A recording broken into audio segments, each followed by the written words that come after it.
Assalamualaikum warahmatullahi wabarakatuh. Di sini kami dari kelompok 1. Perkenalkan diri, nama saya Almanatus Solihah dan juga dua teman saya, Ahmad Syendino Fayuda dan Afifatul Zakiyah. Di sini kami akan menerangkan mengenai konsep uang. Materi yang pertama akan dijelaskan oleh saya sendiri tentang pengertian moneter. Apa itu moneter? Dalam arti luas, moneter adalah teori tentang peranan uang dan perekonomian, sedangkan dalam arti sempit adalah teori mengenai pasar uang, yang berarti teori moneter adalah teori yang tentang permintaan dan juga penawaran akan uang. Atas dasar pendapat di atas, dapat dikatakan bahwa inti dari teori moneter adalah analisis mengenai faktor-faktor yang mempengaruhi permintaan uang dan faktor-faktor yang mempengaruhi penawaran akan uang, atau bisa dikatakan sebagai jumlah uang beredar. Sejarah uang dan evolusi alat pembayaran. Sejarah uang merupakan temuan manusia yang paling menakjubkan yang telah digunakan berabad-abad lamanya. Yang berarti uang mempunyai sejarah yang sangat panjang dan telah mengalami perubahan yang sangat besar sejak dikenal manusia hingga sekarang, menurut Solihin dan Suseno tahun 2002. Evolusi alat pembayaran. Sistem pembayaran tidak dapat dipisahkan dari evolusi uang yang diawali dari pembayaran secara tunai sampai pembayaran elektronik yang bersifat non-tunai, menurut Subari dan Asyaria tahun 2003. Evolusi alat pembayaran dibagi menjadi 3. Yang pertama, masa prabarter, di mana masa ini manusia belum mengenal mengenai pertukaran. Jadi manusia itu mencukupi kebutuhan hidupnya secara individu atau mandiri. Yang kedua, masa barter. Di sini manusia sudah mengenal pertukaran antara barang dengan barang. Dan yang ketiga, masa perekonomian uang, di mana masa ini uang berkembang semakin baik dan sangat sempurna. Definisi uang dan fungsi uang. Definisi uang. Uang didefinisikan sebagai money any good that people generally accept in exchange goods and service, menurut Miskin tahun 2004. Uang adalah suatu benda yang diterima secara umum sebagai alat tukar dalam transaksi barang dan jasa. Menurut Thomas, uang adalah suatu benda yang secara umum diterima sebagai alat pembayaran untuk barang dan jasa atau untuk memenuhi kewajiban terhadap uang. Dan syarat utama suatu benda dapat digunakan sebagai uang adalah benda tersebut dapat diterima secara umum. Fungsi uang, yang pertama, sebagai alat tukar, yang kedua sebagai satuan hitung, dan yang ketiga adalah sebagai penyimpan nilai. Jenis-jenis uang, yang pertama, berdasarkan bahan baku, uang dibedakan menjadi 2, yaitu uang logam dan uang kertas. Yang kedua, berdasarkan nilai uang, ada uang yang bernilai penuh dan uang tanda. Yang ketiga, berdasarkan lembaga penerbit, ada uang giral dan uang kartal. Dan yang keempat, berdasarkan kawasan, ada uang lokal, uang regional, dan uang internasional. Yang selanjutnya, teori nilai uang. Teori nilai uang itu yang pertama teori uang statis, ada teori metalisme, ada teori konvensi, teori nominalisme, dan teori negara. Yang kedua, teori nilai uang dinamis. Yang pertama, ada teori kuantitas menurut David Ricardo, dan yang kedua, teori kuantitas uang menurut Irving Fisher. Selanjutnya adalah peranan uang. Uang ada 2, yakni uang memiliki peranan penting dalam perekonomian modern, dan yang kedua, uang merupakan jumlah uang yang beredar merupakan variabel kebijakan moneter. Untuk pembahasan yang selanjutnya yaitu tentang pembayaran internasional, metode pembayaran internasional. Nah, dalam pelaksanaannya, sumber dan metode pembiayaan bisnis internasional itu ada bermacam-macam. Jadi yang disalurkan dengan menggunakan sistem pembayaran internasional itu ada banyak, tapi salah satunya itu cash in advance. Cash in advance ini adalah suatu cara pembayaran yang dilakukan pembeli atau importir kepada penjual atau eksportir sebelum barang dikapalkan. Pembayaran ini dilakukan secara tunai, baik secara keseluruhan pembayaran atau sebagian. Jadi kalau sebagian ini dibayar sebagian, terus sebagian lagi ketika barang itu sudah bisa dikirim atau sudah jadi.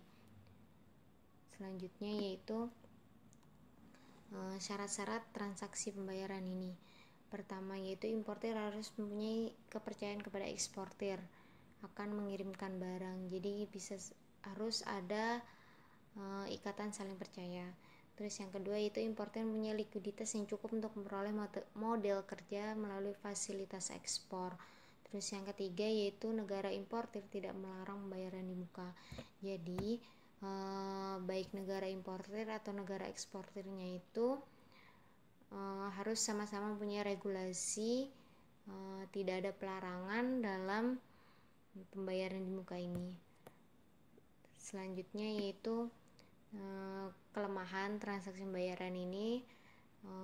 Yang pertama yaitu importir itu harus menyediakan dana lebih dulu sebelum barang itu diterimanya atau belum jadi.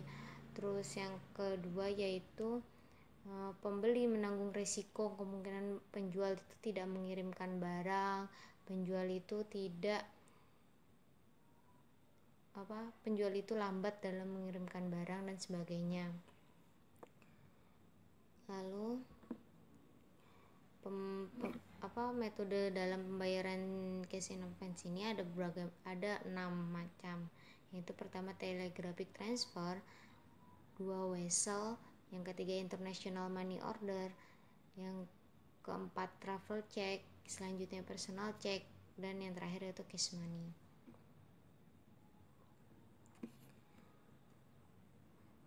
Yang pertama yaitu telegraphic check ini yaitu pembayaran yang hampir mirip seperti wesel, namun letak perbedaannya pada penyampaian media yang digunakan oleh bank dengan media telex atau kawat. Jadi kalau telegraphic ini menggunakan telex atau kawat, sedangkan wesel ini menggunakan jasa pengiriman pos. Jadi metode ini memiliki jangka waktu penerimaan jauh lebih cepat daripada wesel dan lebih aman karena negara pengimpor merupakan negara yang berisiko tinggi untuk gagal bayar dan menjamin adanya dana yang dibayarkan oleh importir yang nantinya dapat digunakan untuk keperluan biaya operasional lainnya.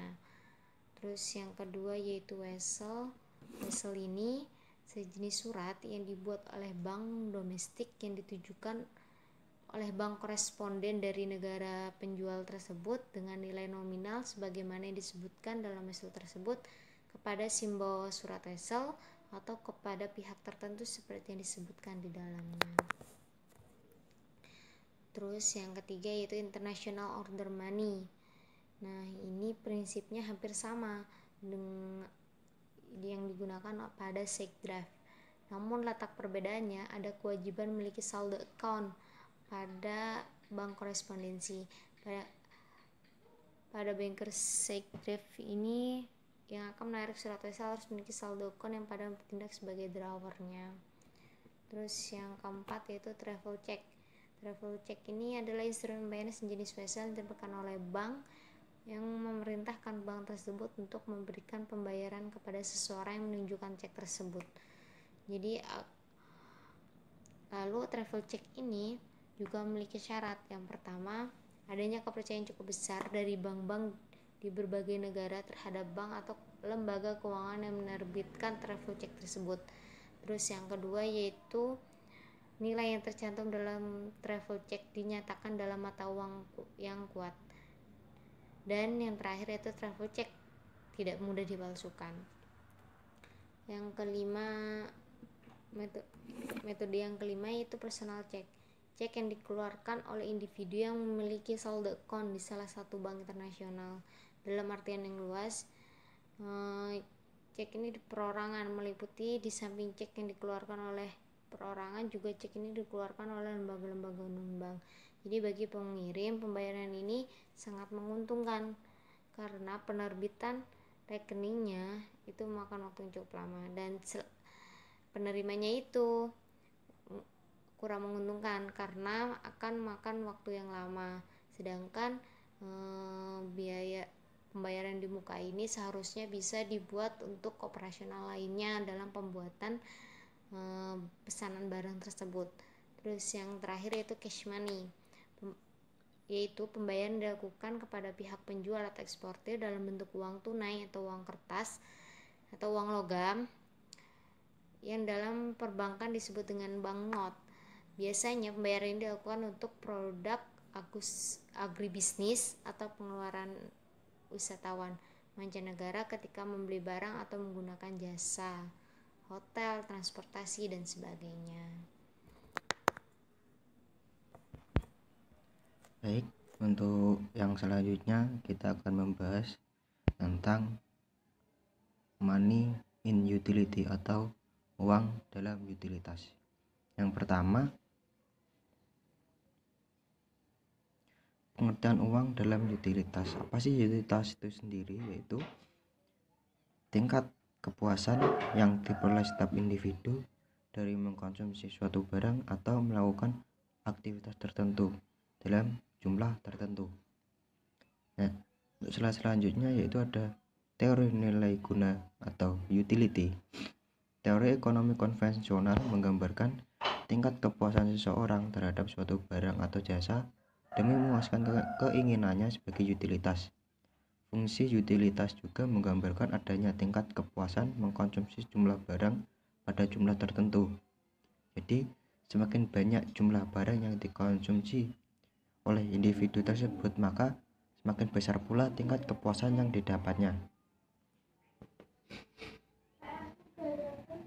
Yang selanjutnya, di sini ada konsep uang dalam konvensional.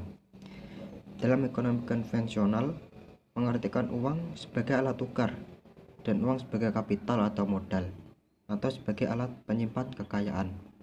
Dan sedangkan konsep uang dalam Islam sendiri menggambarkan dalam ekonomi Islam, konsep uang itu sangat jelas dan tegas bahwa uang hanya sekedar uang dan bukan kapital, dan bukan alat untuk penyimpan kekayaan.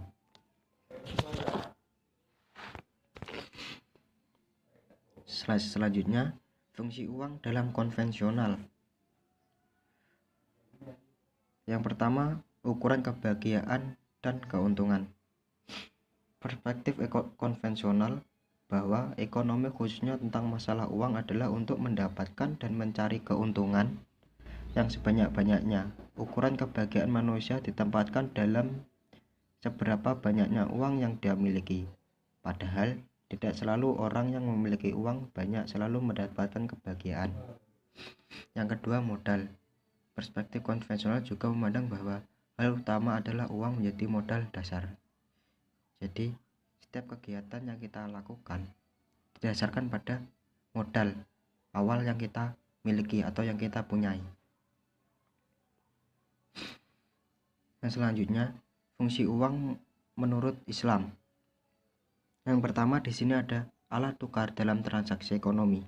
Di dalam Islam, uang hanya berfungsi sebagai alat tukar untuk proses transaksi ekonomi. Alat tukar berarti uang memiliki nilai tertentu yang setara jika dibandingkan dengan harga ditetapkan dalam proses ekonomi atau jual beli. Yang kedua, menunjang misi khalifah fil ard. Uang ditujukan sebagai penunjang kehidupan. Misi kehidupan manusia di muka bumi adalah sebagai khalifah fil ard. Untuk itu, uang ini hakikatnya adalah sebagai instrumen atau alat bantu manusia dalam menjalankan misinya tersebut.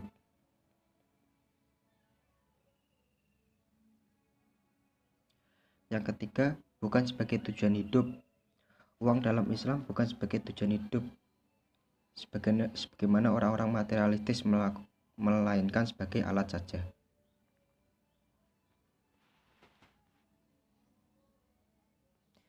Yang keempat, dapat menjadi ujian dan cobaan hidup. Uang merupakan bagian dari harta manusia.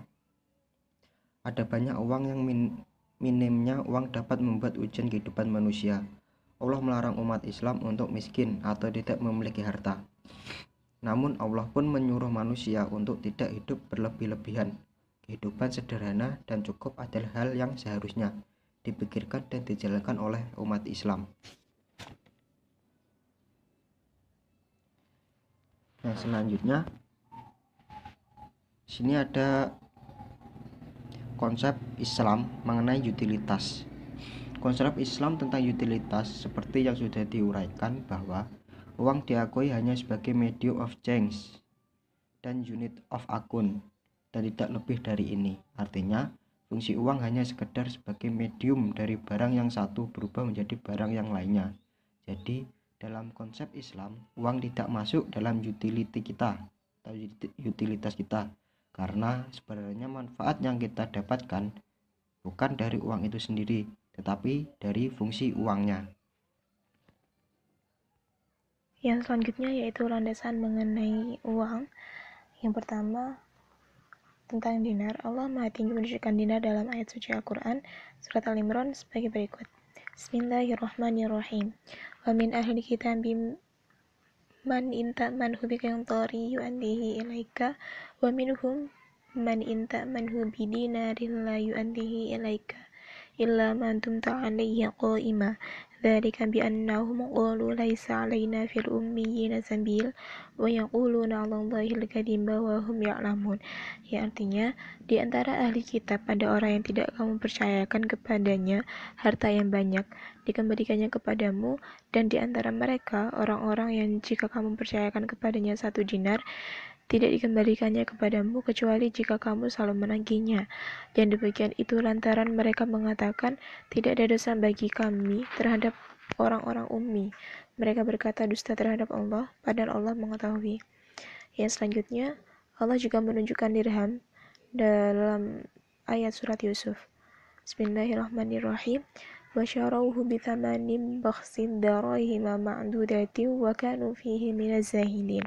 Yang artinya, dan mereka menjual Yusuf dengan harga yang murah, yaitu beberapa dirham saja, dan mereka merasa tidak tertarik hatinya kepada Yusuf. Demikian presentasi yang dapat kami sampaikan. Kurang lebihnya mohon maaf yang sebesar-besarnya. Wassalamualaikum warahmatullahi wabarakatuh.